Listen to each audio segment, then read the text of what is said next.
PSI Makwana અને staff દ્વારા ગેરકાયદેસર દોરીનું વેચાણ કરતા શખ્સને ઝડપી પાડ્યો. પિથપુર, વેજોદરી, કોટડા, દાઠા સહિત આસપાસ ગામડાઓમાં ઉત્તરાયણને લઈ ચેકિંગ હાથ ધરાયું હતું. દાઠા પોલીસ સ્ટેશનના PSI CS Makwana police staff દ્વારા વિવિધ પંથકોની દુકાને રીલ દોરી પાવાવાળાને ત્યાં ચેકિંગ હાથ ધરેલ.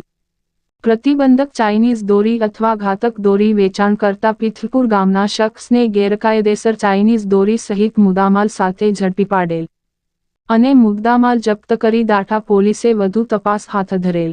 પીએસઆઈ મકવાણા સાહેબે જણાવેલ કે આવી દોરી ન વેચવા તેમજ ન ખરીદવા વેપારીઓને ગામજનોને કડક સલાહ આપેલ છે.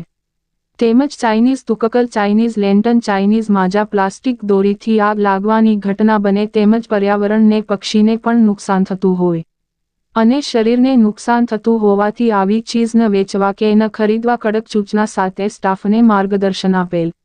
આજે ચેકિંગ દરમિયાન દાઠા પોલીસ સ્ટાફ સહિત જોડાયેલ. રિપોર્ટ કમલેશ ઢાપા.